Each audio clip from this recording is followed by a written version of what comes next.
Assalamualaikum warahmatullahi wabarakatuh. Waalaikumsalam warahmatullahi wabarakatuh. Alhamdulillah,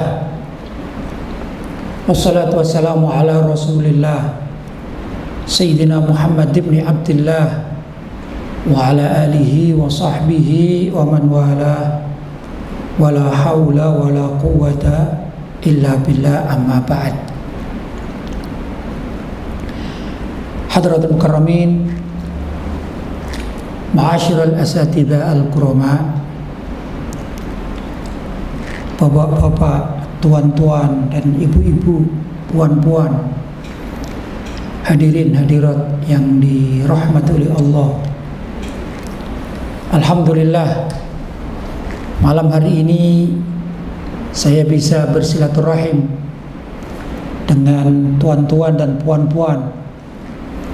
Mudah-mudahan apa yang kita lakukan dijadikan oleh Allah Subhanahu wa taala sebagai amal ibadah yang pahalanya dilipat gandakan. Allahumma amin.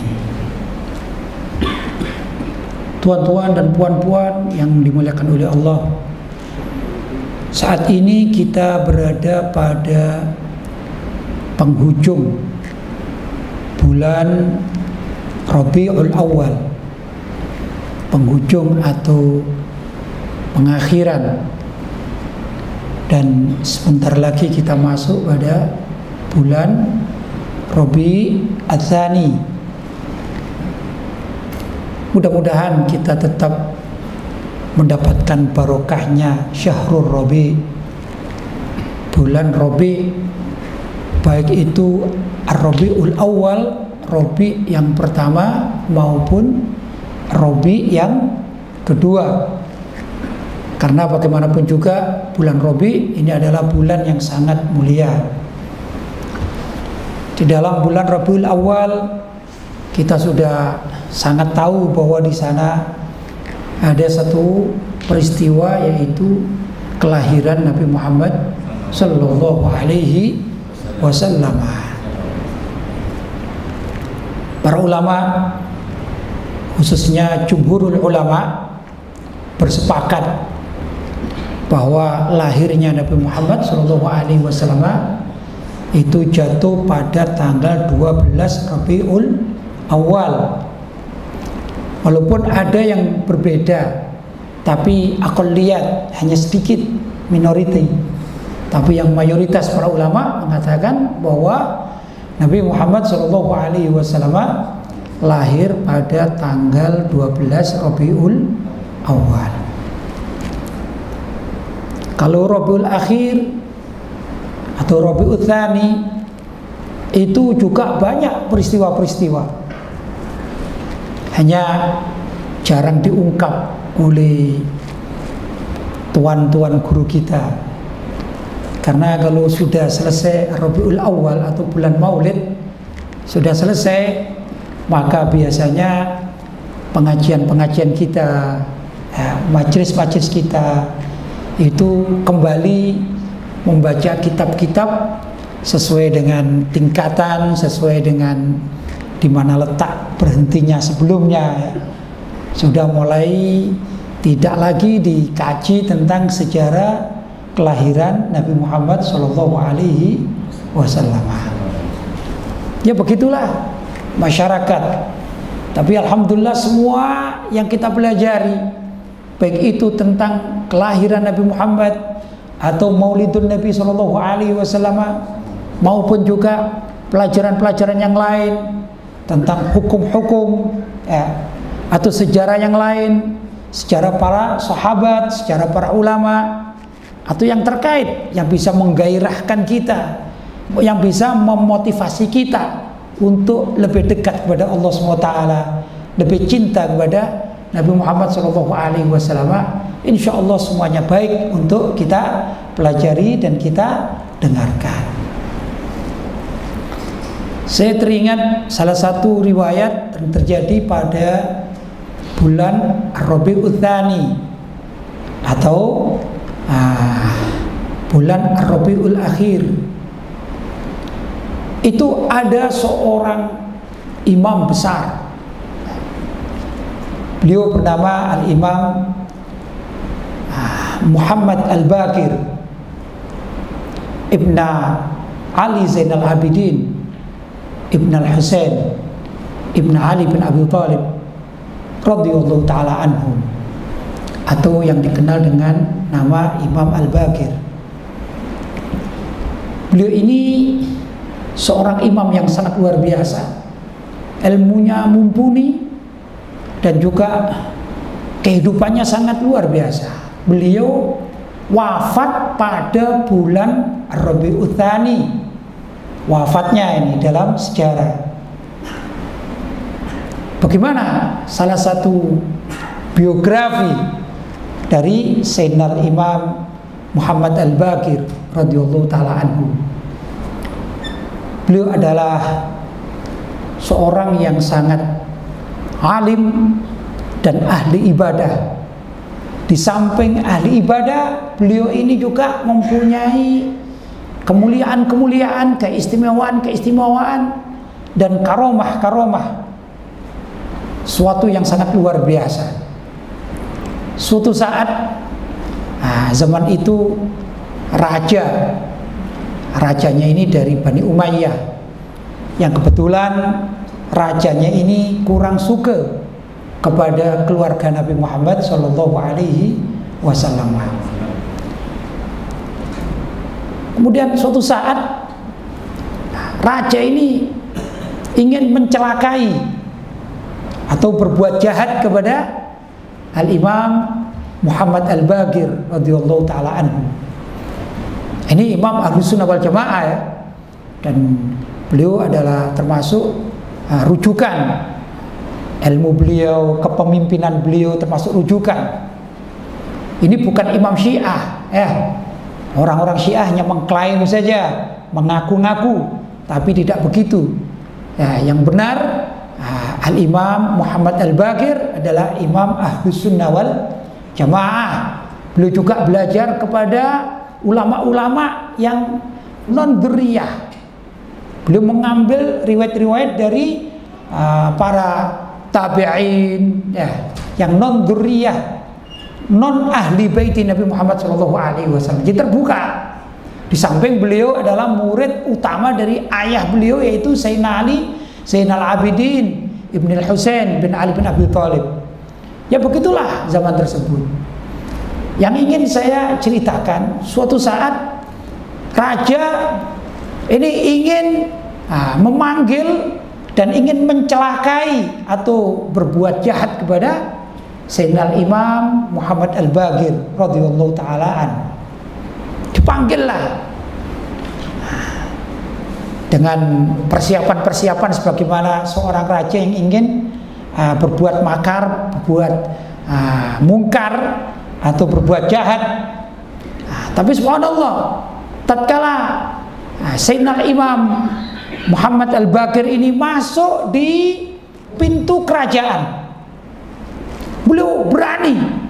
Jadi menghadapi penguasa yang zalim, penguasa yang jahat, ini berani beliau, tidak gentar. Luar biasa. Dipanggil datang. Tapi bukan berarti datang untuk mengajukan sumbangan, sokongan, tidak, bukan itu ya. Bukan itu. Tapi beliau dipanggil datang dengan haibahnya, dengan dengan keberaniannya. Maka tatkala beliau Imam Muhammad Al-Baqir ini sudah sampai di depan raja, tiba-tiba raja yang semula pasang wajah garang, raja yang semula menyiapkan kemarahannya untuk menghabisi atau untuk mencelakai, untuk berbuat jahat kepada Imam Muhammad Al-Baqir radhiyallahu ta'ala anhu. Begitu tampak ini wajah imam, tiba-tiba tertunduklah dan tiba-tiba lenturlah, haluslah, lunaklah hati raja tersebut. Subhanallah. Bahkan kedatangan Imam Muhammad Al-Baqir ini menjadikan salah tingkah atau raja ini susah mau berbuat apa.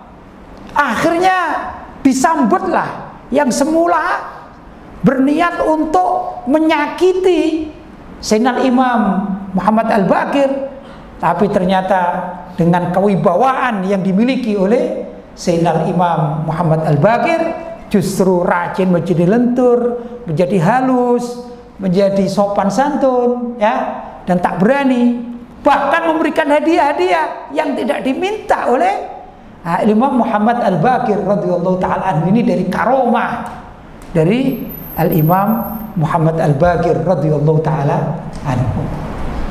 Setelah itu pulang selesai, kemudian raja ini ditanya oleh penjaga-penjaganya, pembantu-pembantunya, hulu balangnya, ditanya, "Wahai raja, kenapa? Tadi kan engkau semula mendatangkan Muhammad Al-Baqir ini untuk engkau hukum. Tapi kenapa tidak jadi engkau hukum? Tapi justru engkau menghormatinya?" Maka dijawab oleh raja, dia mengatakan, "Tadi tatkala Imam Muhammad Al-Baqir ini masuk di pintu gerbang, aku melihat bahwa di sebelah kanan dan kirinya ini ada 2 ekor harimau atau macan yang mendampinginya. Bagaimana aku mau berbuat jahat, bagaimana aku menghukumnya? Aku melihatnya saja sudah takut diterkam oleh harimau tersebut." Inilah kehebatan dan karomah dari salah satu cucunda Nabi Muhammad Sallallahu Alaihi Wasallam. Beliau bernama Al-Imam Muhammad Al-Baqir bin Ali Zainal Abidin Ibn Husain bin Ali bin Abi Thalib radhiyallahu taala anhu. Luar biasa. Beliau ini Imam Muhammad Al-Baqir, di dalam beberapa riwayat, ya, dikatakan bahwa beliau wafatnya itu pada bulan Rabiul Tsani, ya bulan-bulan sekarang ini. Itu menurut satu riwayat. Yang namanya riwayat tarikh atau sejarah itu kadang-kadang juga berbeda. Penyebutan tanggal, penyebutan bulan kadang-kadang juga berbeda. Tapi menurut satu riwayat beliau wafat pada berapa? Bulan Rabiul Tsani radhiyallahu taala anhu. Ini Imam Muhammad Al-Baqir dikatakan ilmunya itu ikut kepada ayahnya, yaitu Sayyidina Ali Zainal Abidin Ibn Husain. Itu beliau juga seorang imam yang sangat luar biasa. Jadi Sayyidina Ali Zainal Abidin Ibn Husain ini juga seorang imam yang menjadi panutan hampir mayoritas orang-orang yang hidup di zaman para tabi'in, ya. Walaupun Sayyidina Ali Zainal Abidin ini juga pernah hidup bersama dengan kakek beliau, yaitu Sayyidina Ali bin Abi Thalib tatkala Sayyidina Ali Zainal Abidin masih kecil, ya. Kemudian juga pernah hidup bersama Sayyidina Hasan, yaitu paman beliau, beberapa tahun. Kemudian hidup juga bersama ayah beliau, yaitu Sayyidina Husain bin Ali bin Abi Thalib, juga beberapa tahun. Maka hidup bersama paman, bersama ayah, bersama kakek yang termasuk orang-orang sangat mulia. Ini ternyata membuat karakter kehidupan Sayyidina Ali Zainal Abidin menjadi orang yang sangat luar biasa, ulama, ahli ibadah dan akhlak yang sangat mulia. Ini ayah dari Sayyidina Muhammad Al-Baqir radhiyallahu taala anhu. Ini juga mempunyai riwayat yang sangat luar biasa sejarahnya. Di zaman itu, jadi begini, kalau kita melihat posisi, ya, di zaman itu pemerintahan dipegang oleh Bani Umayyah, ya. Jadi setelah Sayyidina Hasan bin Ali bin Abi Thalib memegang khilafah yang kelima, kemudian ada musyawarah di kalangan para sahabat agar Sayyidina Hasan menyerahkan kepemimpinannya kepada sahabat Muawiyah. Nah, setelah sahabat Muawiyah itu, maka pemerintahan berikutnya diberi nama dinasti Umayyah. Sebagian dari raja-raja dari dinasti Umayyah itu sebagiannya ada yang tak suka kepada keluarga Nabi Muhammad SAW atau anak cucu dari Sayyidina Ali bin Abi Thalib. Ya, begitu. Ya karena ada masalah politik di dalam bab ini. Ya. Maklumlah kalau masalah dunia politik ya begitulah ya. Kadang-kadang orang tak suka karena urusan jabatan.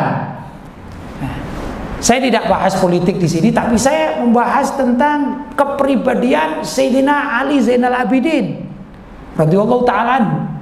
Yang beliau adalah ayah dari Sayyidina Muhammad al-Baqir.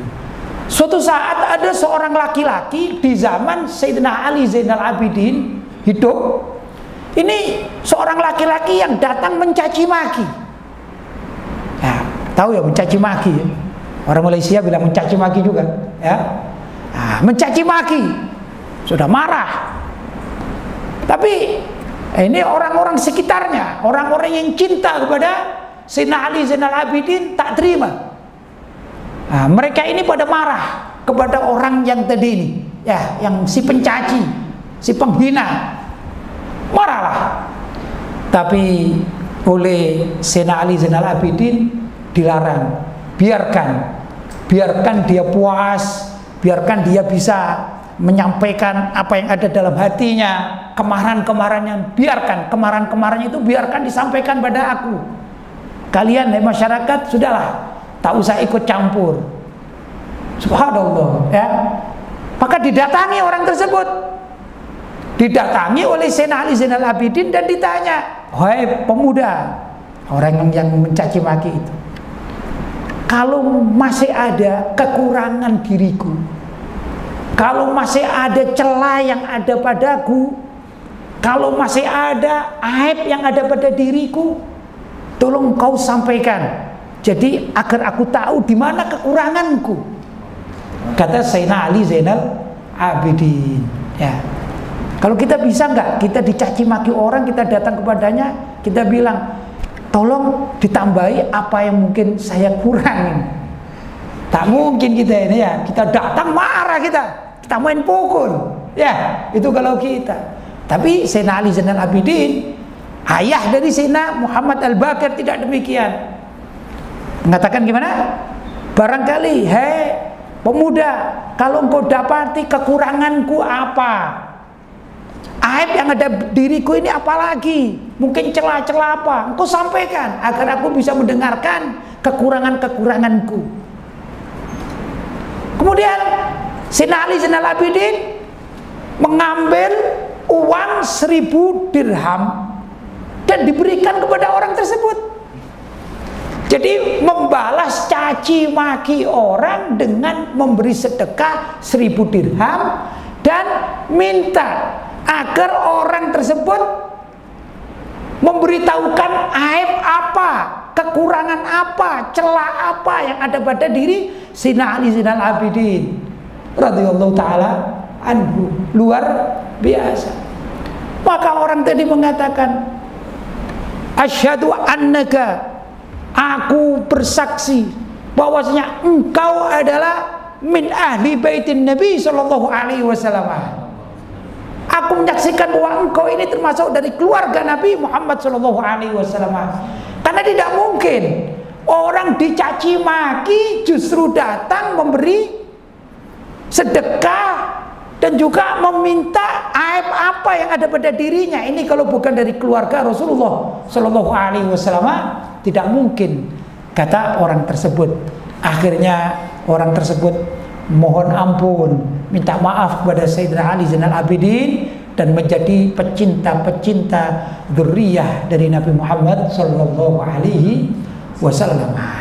Luar biasa itu akhlak, ya.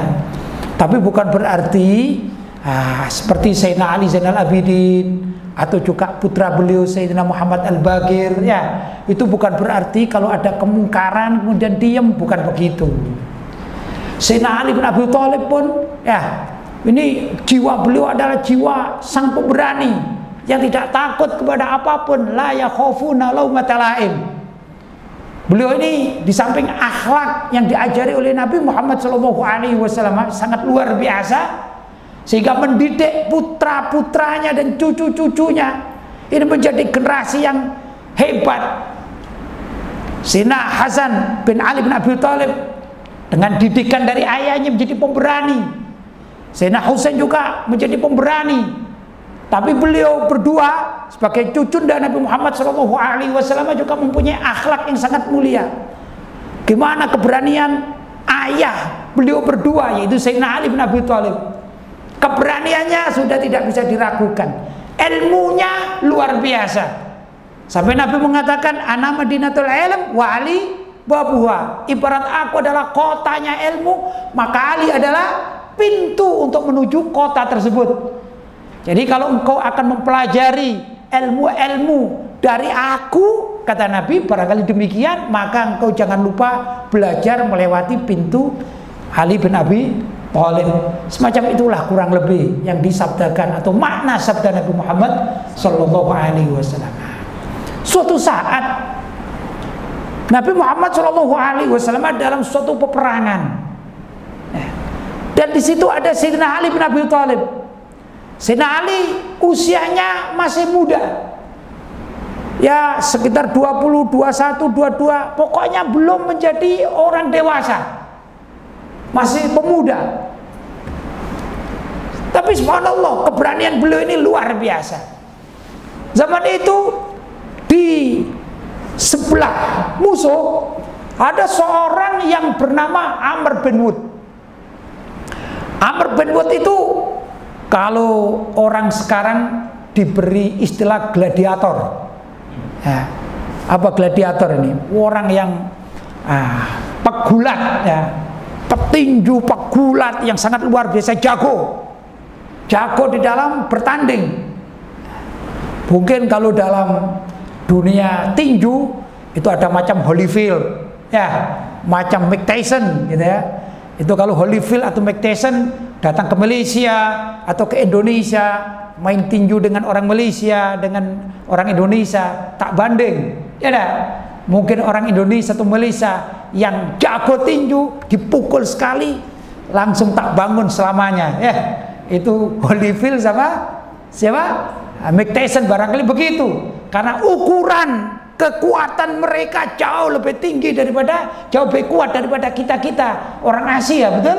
Ya, itu gambarnya demikian. Maka saya gambarkan juga zaman itu Amr bin Wud macam Holyfield.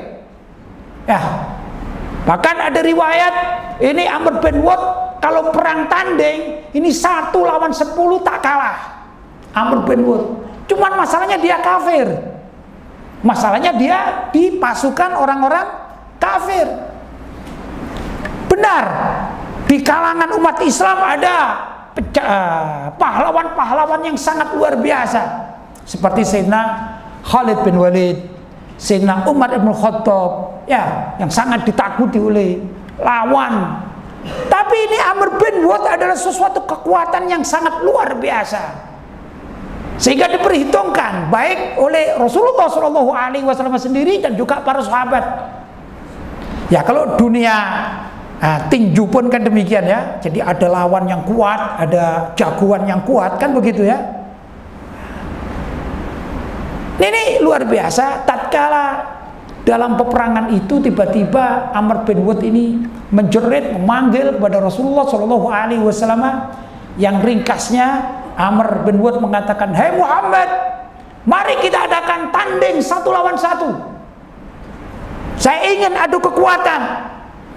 Saya dengar engkau mengatakan kepada sahabat-sahabatmu, kalau ada sahabat-sahabatmu mati dalam laga perang, maka dia akan langsung masuk surga. Sekarang aku mau tanding." Perang tanding, mubarozah, kalau dalam bahasa Arab mubarozah, perang tanding. Ini ya Nabi juga berpikir, ya, bukan harus orang perang itu maju ke depan tapi matinya mati konyol, ya, tidak ada artinya karena tidak pasang strategi. Tidak begitu, ya dah. Jangankan perang, orang main bola saja ada strateginya, kan, ya dah. Kalau ada seorang pemain bola, dia penyerang, striker, tak pernah turun, dia maju terus, ya dah. Jadi print offset, betul? Ini namanya striker tak tahu strategi, betul? Nah, Nabi pun demikian. Nabi tak sembarangan, ya dah. Nabi juga atur strategi. Tantangan dari Amr bin Wud tersebut, Nabi tidak segera menjawab, tapi berpikir gimana ini cara mengalahkan Amr bin Wud. Bukan juga Nabi tengok kepada sahabat-sahabatnya, tengok kanan dan kiri, ya. Ini melihat kira-kira siapa ini yang pantas. Karena ini Amr bin Wud 1 lawan 10. Bukan sembarang orang ini. Subhanallah, tatkala Nabi tengok kanan dan kiri melihat para sahabatnya, tiba-tiba Sayyidina Ali bin Abi Thalib radhiyallahu taala anhu, seorang pemuda, beliau mengacungkan tangan, ya Rasulullah, izinkan saya untuk maju perang mubarazah melawan Amr bin Wud. Sayyidina Ali bin Abi Thalib, seorang pemuda. Maka Nabi mengatakan, ijlis ya Ali, innahu Amr. Sabar, kau duduk dulu ya Ali, itu adalah Amr. Macam kalau saya katakan ada petinju dari Malaysia atau Indonesia melawan, aku mau maju melawan Holyfield, aku mau maju melawan Mike Tyson. Itu pelatih kita mengatakan, oh kau duduk dulu ya, kau makan vitamin yang banyak dulu ya. Ini Holyfield, ini Mike Tyson, tak sebanding. Kira-kira begitu ya. Nabi pun juga berpikir demikian. Ijlis ya Ali, innahu Amr. Engkau duduk dulu ya Ali, innahu Amr. Itu adalah Amr bin Wud.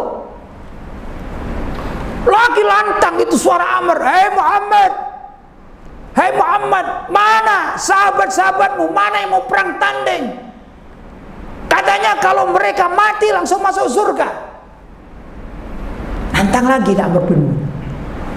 Nabi pun masih berpikir, ini gimana cara untuk mengalahkan Amr bin Wud. Dan laki-laki Sayyidina Ali bin Abi Thalib radhiyallahu ta'ala mengacungkan tangan dan mengatakan, ya Rasulullah, izinkan aku untuk perang mubarazah melawan Amr bin Wud. Dan Nabi mengatakan, ijlis ya Ali, innahu Amr. Itu Amr bin Wud, itu bukan lawanmu. Sampai Amr bin Wud mengatakan yang ketiga kalinya, maka Sayyidina Ali bin Abi Thalib tak tahan, beliau berdiri dan minta izin kepada Nabi Muhammad SAW. Seraya menyiapkan pedangnya, maka Nabi Muhammad SAW sambil berdoa mengatakan, baik ya Ali, engkau berangkat mubarazah. Tapi ini umat Islam, para sahabat Nabi ini merasa apa ya, hatinya agak sedikit, nyalinya mengecil ya, khawatir. Kenapa? Ini kalau Ali bin Abi Thalib kalah, maka kita pun akan menjadi khawatir juga. Jangan-jangan semangat kita menjadi jatuh, semangat kita jadi luntur kalau kalah ini Amr bin Wud. Maka terjadilah mubarazah. Amr bin Wud dengan kudanya, dengan pedangnya, menghunuskan pedang, berteriak. Sayyidina Ali pun berteriak Allahu Akbar sambil pedangnya, sampai terjadi pergumulan di tengah padang pasir. Bahkan diriwayatkan debu-debunya ini seperti memercik kemana-mana sampai gelap, tak bisa kelihatan ya. Seru ini, pertandingan seru, tak kena-kena, seru sekali, lari, wah terus. Dan Nabi berdoa, para sahabat juga berdoa, mohon pertolongan kepada Allah, mohon agar Sayyidina Ali yang menang. Ini bahaya kalau kalah, ya sudah. Kalau kalah ini berarti satu kekalahan di dalam strategi perang, ya. Tapi alhamdulillah Allah SWT menolong umat Islam. Allah SWT menolong umat Islam. Pada akhirnya itu debu-debu sudah selesai dan kembali debunya ini turun ke tanah, maka yang tampak adalah Sayyidina Ali di atas kudanya dengan penuh kemenangan, dan matilah Amr bin Wud. Ya. Ini Amr bin Wud menantang. Ini kan kemungkaran, kemaksiatan. Dan Sayyidina Ali bin Abi Thalib tak bisa menengok suatu kemungkaran dan kemaksiatan. Apa yang dia lakukan? Beliau maju terlebih dahulu. Beliau pemberani yang sangat luar biasa. Itu adalah didikan Rasulullah SAW, dan beliau mendidik putra putra-putranya, dengan cucunya juga demikian ya. Maka sekarang pun banyak dari kalangan ulama-ulama min dzurriyyatin Nabi sallallahu alaihi wasallam menjadi tokoh-tokoh yang sangat luar biasa, pemberani, tidak bisa melihat kemungkaran yang ada di depan mata, di samping juga memberikan pelajaran-pelajaran yang baik kepada umat Islam. Ini luar biasa. Kembali lagi, sejarah mengatakan bahwasanya wafatnya Sayyidina Muhammad Al-Baqir radhiyallahu taala anhu, putra dari Sayyidina Ali bin Zainal Abidin, cucu dari Sayyidina Al-Husain, cicit dari Sayyidina Hasan, cicit dari Sayyidina Ali bin Abi Thalib radhiyallahu taala anhu, ini wafat pada bulan Ar-Rabiul Tsani ya, atau Ar-Rabiul Akhir. Nah, mudah-mudahan kita menyebut-nyebut demikian ini di bulan Rabiul Tsani, kita mendapatkan berkah dari beliau-beliau yang kita cintai ya, imam-imam yang sangat luar biasa ya. Allahumma amin. Adapun kemarin kita membicarakan tentang Maulidun Nabi Shallallahu Alaihi Wasallam pada Rabiul Awal, ini juga penting. Jadi ada kesinambungan, ada keterusannya ya. Bukan Rabiul Awal selesai, Rabiul Tsani kita tidak bicara apa-apa, tidak begitu. Karena semua terkait ya. Anak cucu Nabi ini terkait dengan keberadaan Nabi Muhammad Shallallahu Alaihi Wasallam. Dan Nabi Muhammad Shallallahu Alaihi Wasallam ini adalah menjadi satu sumber inspirasi dari segala kebaikan yang ada di dunia. Ya, kenapa? Karena diciptakan dunia ini adalah berkat Allah SWT mencintai baginda Nabi Muhammad Shallallahu Alaihi Wasallam. Diriwayatkan kenapa hari Jumat itu Allah SWT perintahkan kita umat Islam menghormatinya, termasuk dari salah satu menghormati hari Jumat adalah dengan mengadakan sholat Jumat berjamaah, menjadi syiar agama Islam hari Jumat. Maka wajib bagi kaum muslimin di hari Jumat berbondong-bondong menuju ke masjid. Ini menurut sebagian para ulama, karena di hari Jumat itu dulu Nabi Adam alaihissalam diciptakan. Maka karena Nabi Adam diciptakan pada hari Jumat, Allah SWT perintah kepada umat Islam untuk menghormati hari Jumat dengan cara apa? Sholat berjamaah. Di dalam sholat berjamaah hari Jumat itu ada tausiah, ya ada tausiah. Baik, yang kedua, hari Jumat itu juga pertama kali Nabi Adam alaihissalam diturunkan ke muka bumi, diutus untuk menjadi khalifah fil ard, penguasa di muka bumi. Jadi Nabi Adam alaihissalam tatkala berbuat salah kepada Allah SWT, tatkala digoda oleh iblis, sehingga Nabi Adam dengan Ibu Hawa memakan buah yang dilarang. Kemudian beliau berdua mohon ampun kepada Allah SWT. Karena mohon ampun pada akhirnya diampuni. Nah, setelah itu hidup beberapa saat setelah diampuni itu, maka Nabi Adam alaihissalam diutus untuk menjadi penguasa bumi dan diturunkan oleh Allah SWT dari surga. Nah, diutusnya Nabi Adam alaihissalam sebagai penguasa di muka bumi atau khalifah itu tepatnya pada hari Jumat. Maka hari Jumat pun diperingati, diperintahkan oleh Allah SWT untuk diperingati apa? Dengan salah satunya yaitu kita umat Islam sholat Jumat pada hari tersebut. Nah, ini Allah memperingati peristiwa-peristiwa penting, peristiwa diciptakannya Nabi Adam dan peristiwa diturunkannya siapa? Nabi Adam alaihissalam. Untuk apa diturunkan? Untuk menjadi khalifah di muka bumi. Baik, kalau hari Jumat yang itu salah satu sejarahnya sehingga menjadi hari yang sangat mulia, bagaimana dengan hari Senin? hari tatkala Nabi Muhammad SAW di hari Senin itu dilahirkan. Jadi dilahirkan Nabi Muhammad pada hari Senin. Kalau Nabi Adam diciptakan pada hari Jumat sehingga Jumat menjadi Sayyidul Ayyam, tuannya atau pemuka hari-hari, maka hari Senin justru lebih mulia, lebih utama, dimuliakan oleh umat Islam. Kenapa? Karena pada hari Senin itu Nabi Muhammad SAW dilahirkan. Luar biasa. Dan Nabi Muhammad SAW ini adalah Nabi yang diutus rahmatan lil alamin, rahmat bagi seluruh alam. Kalau Nabi Adam bukan begitu, tidak diutus sebagai rahmat lil alamin, tidak. Tapi beliau diutus sebagai Abul Bashar, diciptakan sebagai Abul Bashar, yaitu bapak dari semua manusia. Tapi Nabi Muhammad tidak demikian, diutus adalah rahmat bagi seluruh alam semesta.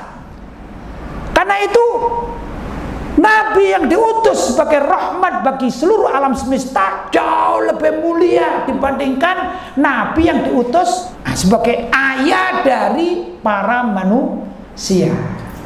Ya, ini perbedaannya. Maka para ulama berpendapat berarti kelahiran Nabi Muhammad SAW jauh lebih mulia daripada diciptakannya Nabi Adam alaihissalam. Maka tatkala Nabi Muhammad SAW suatu saat kedapatan puasa pada hari Senin, beliau ditanya oleh para sahabat, ya Rasulullah, kenapa engkau puasa pada hari Senin? Maka Nabi mengatakan, fihi wulidtu, ya karena di hari itu aku dilahirkan. Wa fihi unzil alayya, dan pada hari itu juga atau hari Senin pertama kali wahyu diturunkan kepadaku. Jadi keutamaan kelahiran Nabi dengan keutamaan pertama kali wahyu disampaikan oleh malaikat Jibril kepada Rasulullah SAW oleh Nabi. Hari itu dianggap hari yang sangat bersejarah.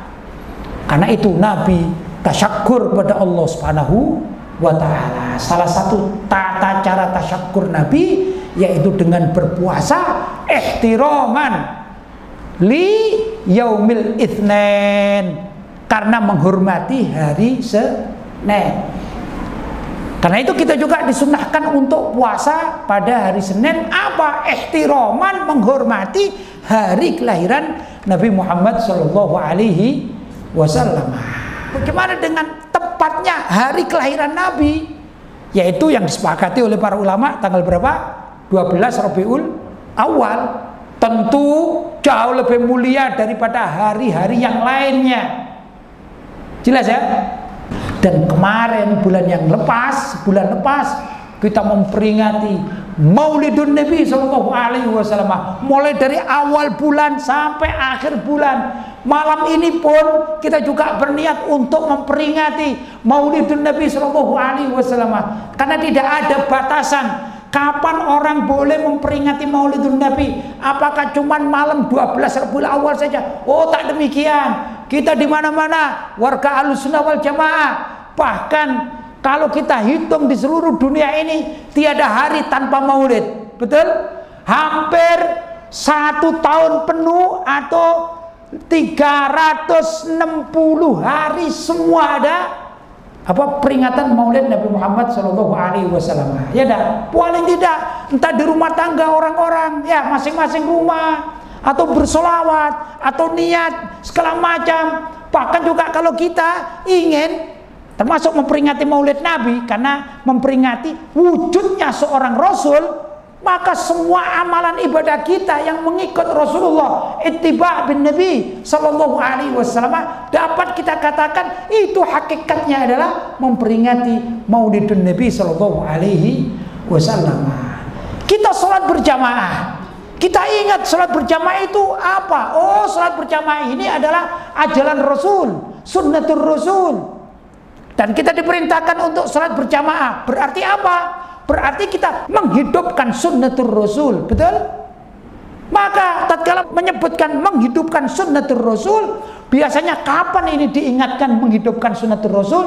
Tatkala kita memperingati hari kelahiran Nabi, yang di situ para ulama menceritakan tentang sejarah hidup Nabi, bahwa di antara sejarah hidup Nabi, beliau perintah bahwa orang Islam kalau mau sholat berjamaah ya akan mendapatkan pahala 27 kali lipat dibanding kalau dia sholat sendirian. Berarti apa? Berarti salah satu memperingati maulid Nabi yaitu dengan cara mengamalkan sunnah Rasulullah Shallallahu Alaihi Wasallam. Karena itu saya katakan juga, ternyata umat Islam di seluruh dunia ini tidak pernah meninggalkan satu detik pun kecuali menghormati Nabi Muhammad Shallallahu Alaihi Wasallam. Dan kalau kita bisa artikan secara global bahwa orang menghormati Nabi Muhammad Shallallahu Alaihi Wasallam tidak lepas dari yang namanya adanya kelahiran Nabi. Andai kata Nabi tidak pernah lahir, maka tidak ada yang namanya sholat 27 itu lebih afdal daripada sholat sendirian. Betul? Andai kata Nabi tidak lahir. Tapi karena Nabi sudah lahir, yang kelahiran Nabi ini perlu untuk kita hormati, kita muliakan, kita ikuti amalan-amalan berkat kelahiran Nabi itu, wujudnya Nabi. Maka seluruh amal yang sudah diajarkan oleh Nabi ini termasuk adalah kewajiban kita ittiba dan penghormatan kepada wiladatun Nabi, kelahiran Nabi Muhammad Shallallahu Alaihi Wasallam. Jadi semua ini terangkai yang tidak bisa lepas satu dengan yang lainnya. Ya, karena itu kita pun hadir dalam majlis taklim. Kita tanya, apakah Nabi pernah mengajarkan majlis taklim? Pernah, Nabi pasti, dan Nabi mempunyai majlis taklim. Ya, maka tatkala kita hadir dalam majlis taklim, kapan saja waktunya, jam berapa saja, menit keberapa, detik keberapa, maka kita sesungguhnya telah ikut memperingati maulidun Nabi Sallallahu Alaihi Wasallam. Betul? Nah ini karena itu alhamdulillah bapak-bapak, ibu-ibu yang dirahmati oleh Allah SWT, kita pada kesempatan yang sangat mulia ini, walaupun bulan Rabiul Awal sudah usai, kita masuk pada bulan Rabiul Tsani, tapi hati kita senantiasa bersama baginda Nabi Muhammad Sallallahu Alaihi Wasallam. Orang yang ingin jumpa kepada beliau Nabi Muhammad Sallallahu Alaihi Wasallam dalam mimpi, ya. Dan Nabi mengatakan, man ro'ani fil manam faqad ro'ani haqqan fa inna syaiton la yatamatsalu bi. Yang artinya, barang siapa yang melihat aku dalam mimpi, lalu dalam tidurnya, atau barang siapa yang bertemu aku dalam mimpinya, sesungguhnya mimpinya itu benar. Karena apa? Karena syaitan tidak bisa menyerupai diriku, kata Nabi Muhammad Sallallahu Alaihi Wasallam. Tentu kita yang rindu pada beliau ingin suatu saat mimpi berjumpa Nabi Muhammad Sallallahu Alaihi Wasallam. Sebelum kita bisa berjumpa di akhirat nanti, kita berharap mudah-mudahan di hari-hari kita, di malam-malam kita, di tidur-tidur kita, mudah-mudahan kita mendapatkan paling tidak dalam seumur hidupnya ini sekali itu sudah sangat luar biasa mimpi berjumpa dengan Nabi Muhammad Sallallahu Alaihi Wasallam. Kata sebagian ulama mengatakan, untuk mendapatkan mimpi itu tidak harus orang itu berilmu tinggi, tidak harus orang itu mempunyai kedudukan jabatan yang tinggi, ya. Tidak harus orang itu beribadah yang sangat luar biasa dengan nilai yang sangat spesial. Tapi seringkali yang menyebabkan seseorang mimpi bertemu Nabi itu karena merasa hatinya dekat dengan Nabi, karena kedekatan, perasaan dekat terus terngiang dalam pikirannya. Rasulullah, Rasulullah, Rasulullah.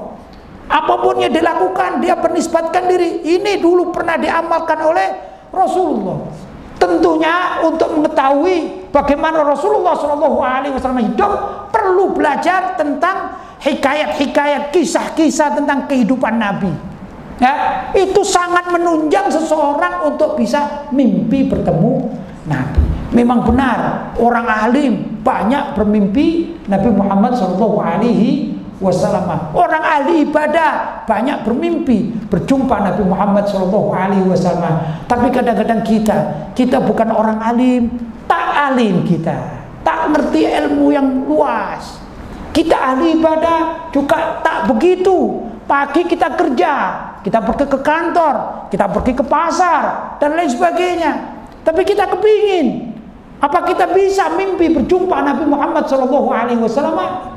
Kata para ulama, bisa, asalkan itu hatinya selalu terikat, selalu merasa dekat dengan Nabi Muhammad SAW, kemudian menjaga ibadah yang wajib-wajib dan meninggalkan kemungkaran-kemungkaran yang nyata ini dihindari.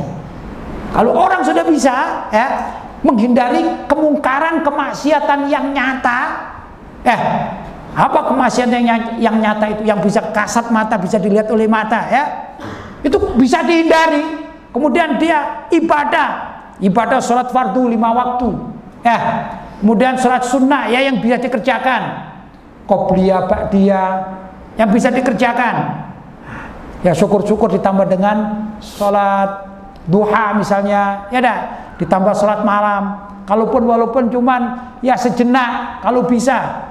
Tapi hatinya ini dekat, merasa dekat dengan Nabi, selalu mengucapkan sholawat kepada Nabi dan menginginkan Nabi itu ada di dalam dadanya, dalam hatinya dipenuhi dengan kecintaan kepada Nabi.